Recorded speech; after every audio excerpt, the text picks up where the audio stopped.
সাল্লুনা আলান নবী। আল্লাহ পাক তিনি কোরআন পাকের মধ্যে ঘোষণা করে বলেন, কোরআন শরীফের কথা অর্থাৎ মহান আল্লাহ পাকের কথা। কোরআনের যত ভাষা রয়েছে সবগুলো হচ্ছে আল্লাহ পাকের জুবান, আল্লাহ পাকের কথাবার্তা। তো আল্লাহ পাক তিনি বলতে আছেন যে নিশ্চয় আমি আল্লাহ, ইন্নাল্লাহ আমি আল্লাহ, ওয়া মালা এবং একজন ফেরেশতা নয়, আমার যত ফেরেশতা রয়েছে সবাই আমার নবীর প্রতি দরুদ সালাম পড়তে থাকে। জোরে বলেন, পড়তে থাকি। শুধু তাই নয়, আল্লাহ পাক আরো বলে দিলেন, ইয়া আইয়ুহাল্লাযীনা আমানু সাল্লু আলাইহি ওয়া সাল্লিমু তাসলিমা। আল্লাহ পাক তারপরে বলে দিলেন যে হে ঈমানদার বিশ্বাসীগণ, খাস করে বললেন না যে ইয়া আইয়ুহাল মুসলিমিন, এটা বললেন না, ইয়া আইয়ুহান নাস এটা বললেন না যে মানুষ তোমরা পড়বে, হে মুসলমান তোমরা পড়বে, এটা বললেন না। বললেন কি, ইয়া আইয়ুহাল্লাযীনা আমানু, যারা ঈমান এনেছো। আর ঈমান আনে কার প্রতি? আল্লাহ ও নবী ও রাসূল যত রয়েছে, কিয়ামতের প্রতি, হাসর নাসরের প্রতি সব কিছু বিশ্বাস করে যারা ঈমান আনে তাদেরকে বলা হয় ঈমানদার। আর যারা অস্বীকার করছে নবীকে, তারা ঈমানদার হলো বা না? সেইখান থেকে কাট পড়ে যাচ্ছে। এজন্য আল্লাহ পাক ওখানে বলে দিয়েছেন যে ঈমান যারা এনেছো তারাও আমার নবীর প্রতি দরুদ ও সালাম পড়তে থাকো, পড়তে থাকো। জোরে বলেন।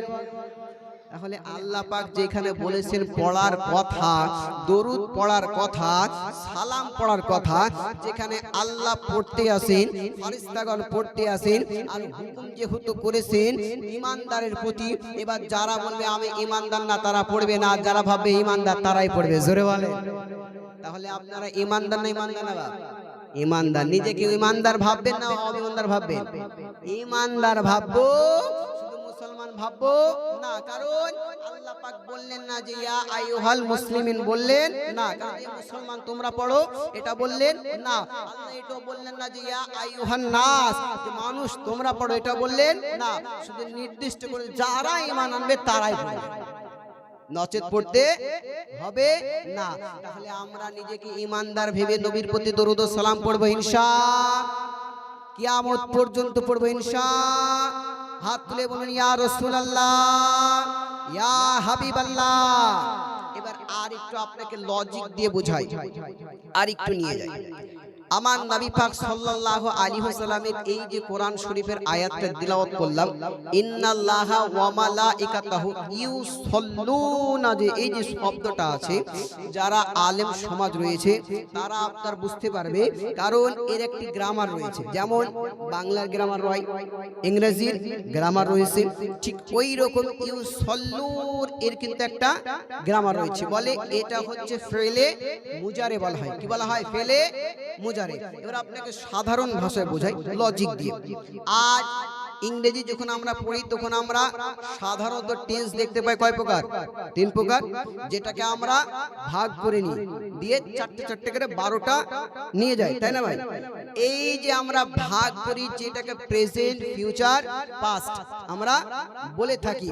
তো আমাদেরকে বাংলাতে যেটা বলি বর্তমান, ভবিষ্যৎ, অতীত, এই যে কথা বলি, আল্লাহ পাক তিনি বলতে আছেন যে ইউসাল্লু না, এই যে শব্দটা রয়েছে এটার মধ্যে আপনার দুটো কাল পাওয়া যায়, বলে বর্তমান কাল আর ভবিষ্যৎ কাল। তাহলে দুটো কাল যেহেতু পাওয়া যাচ্ছে, যে প্রেজেন্ট ও ফিউচার, এই যে দুটো কাল পাচ্ছি, তো বোঝা যায় যে আমার নবী পাক মদিনা শরীফে রওজাতে আরাম করতে আসে। তো আমার আল্লাহ পাক এবং আল্লাহ পাকের যত ফেরেশতা রয়েছে সবাই বর্তমানে আমার নবীর প্রতি দরুদ পড়তে আসে, এবং কিয়ামত পর্যন্ত আমার নবীর প্রতি দরুদ ও সালাম পড়তেই থাকবে। জোরে বলেন। আর আমরা ওই নবীর প্রতি এখন প্রেজেন্টও পড়বো, ফিউচার যতদিন বাঁচবো আমরা ওই নবীর প্রতি আল্লাহ এবং ফেরেশতা যেমন পড়ে আমরা ওই নবীর প্রতি দরুদ ও সালাম পড়বো ইনশাআল্লাহ, ইনশাআল্লাহ। এবার ওই নবী পাক সাল্লাল্লাহু আলাইহি ওয়াসাল্লাম আমার আপনার জন্য কত কিছু ভেবে গেছেন, আর একটু নমুনা আপনাকে তুলে ধরি। আমার নবী পাক সাল্লাল্লাহু আলাইহি ওয়াসাল্লাম, আমার কথা বুঝতে পারছেন বাপ আপনারা? ভাই বুঝতে পারছেন আমার কথা? ঠিক আছে, খুব সুন্দর লাগছে যখন আপনারা বলছেন বুঝতে পারছি। আমার ভালো লাগছে, কারণ আমি যদি একাই বকে যারা আপনি যদি না বুঝেন তাহলে আমার বকা ভাই বেকার হয়ে যাবে। আমি এসেছি আপনাকে কিছু শিখিয়ে দেওয়ার জন্য, জানানোর জন্য। কারণ আল্লাহ পাক তিনি বললেন যে ফাসআলু আহলাদ যিকরি ইন কুনতুম লা তা'লামুন, বলে তোমরা যেই বিষয়ে জানো না, যারা জানে, যিনারা জানেন তাদের কাছে গিয়ে জানো, তাদের কাছে গিয়ে শিখো।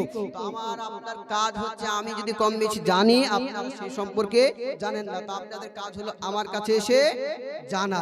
আর এই জানার জন্য আজকের মাহফিল করা হয়েছে, তাই না ভাই? এটার উদ্দেশ্য মেন। চলুন আমার আপনার নবী পাক সাল্লাল্লাহু আলাইহি ওয়াসাল্লাম আমার আপনার জন্য কতটা ভেবেছেন একটু নিয়ে যাই।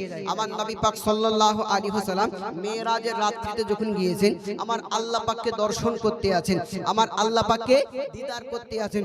সঙ্গে সঙ্গে আমার নবী পাক সাল্লাল্লাহু আলাইহি ওয়াসাল্লাম আমার আল্লাহ পাককে বলতে আছেন, আল্লাহ গো, আজ আপনাকে আমি দর্শন করতে আসি, আজ আপনাকে আমি দেখতে আসি, কিন্তু 1500 বছর পরে আমার উম্মত উম্মতি তো আসবে, তারা তো আপনাকে দেখতে পাবে না। কারণ আজ আমি আপনার দোস্ত বলে, আজ আমি আপনার হাবিবুল্লাহ বলে, আজ আমি আপনার বন্ধু বলে, আজ আমি আপনার নবী বলে, আপনার কাছের দোস্ত বলে আজ আপনাকে দিদার করতে পেলাম, আপনাকে দর্শন করতে পেলাম। তাহলে 1500 বছর পরে আমার যে উম্মত উম্মতি আসবে, তারা তো আপনাকে দেখতে পাবে না, কারণ তারা তো নবী হবে না, তারা তো হাবিব হবে না, তারা তো কোনো পয়গম্বর হবে না, তারা তো রাসূল হবে না। আপনাকে তাহলে কেমন করে দেখবে? এজন্য আমি রাসূল, আমার মনটা বড় খারাপ, আমার অন্তরটা বড় কান্দ কান্দ হয়ে যায়। আমার আল্লাহ পাক সঙ্গে সঙ্গে বলতে আছে, হাবিব গো, শুনে নাও, তুমি আমার হাবিবুল্লাহ, তাই তুমি আমাকে দেখতে আসো। তোমার যে মনের দুঃখটা আমি আল্লাহ এটা পূর্ণ করে দেব, এটা আমি দূর করে দেব। বলে কেমন করে? বলে হাবিব তুমি শোনো, দুনিয়ার বুকেতে তোমার যে উম্মত উম্মতি নামাজে দাঁড়িয়ে যাবে, as-সালাতু মি'রাজুল মুমিনিন ভেবে নিতে বলবে, ওটাই হচ্ছে আল্লাহ আমার সঙ্গে দিদার করতে আসে। জোরে বলেন। কারণ আমরা আজ নামাজে যখন দাঁড়াই একটা নিয়াত করি যে আল্লাহ আমাকে দেখছে, নচেত আমি আল্লাহকে দেখছি। এই যে আমরা এইখানে তুলে ধরি। এবার আল্লাহ পাককে আমার নবী পাক আবার প্রশ্ন করতে আসে, আল্লাহ মানলাম যে তোমাকে দেখতে পাচ্ছে, আল্লাহ তোমাকে দেখতে আসে, কিন্তু আল্লাহ গো, আজ আমি তো তোমার সঙ্গে কথা বলছি, আমি তোমার সঙ্গে তো কথোপকথন করছি, তাহলে আমার উম্মতি কেমন করে কথা বলবে?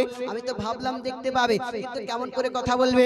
আমার আল্লাহ পাক বলতে আছে, হাবিব তুমি শোনো, যখন তোমার উম্মত উম্মতি নামাজে দাঁড়িয়ে কোরআনের যে কোনো আয়াত পড়তে থাকবে, যত আয়াত পড়বে, তখন ভেবে নিও তারা আয়াত পড়ছে না, কোরআনের সূরা পড়ছে না, কোরআন তেলাওয়াত করছে না, বরঞ্চ আমি আল্লাহ আমার সঙ্গে কথোপকথন করছে আর আমার সঙ্গে দিদার করছে। জোরে বলেন।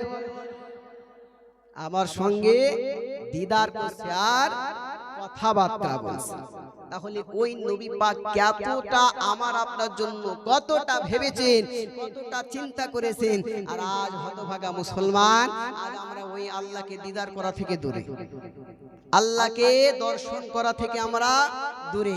আজ যদি বলা হয় যে চলুন দাদা, চলুন ভাই, চলুন কাকা নামাজ পড়তে, বলে সময় হোক যাব। এই কথাটা প্রায় মানুষের বলে। রাগ করছেন আমার কথাতে? রাগ করিয়েন না, কারণ আমার কাজ হচ্ছে খুলে বলা। কারণ হচ্ছে মানুষ কাকে কখন হেদায়েত দিয়ে দিবে বলা খুব মুশকিল।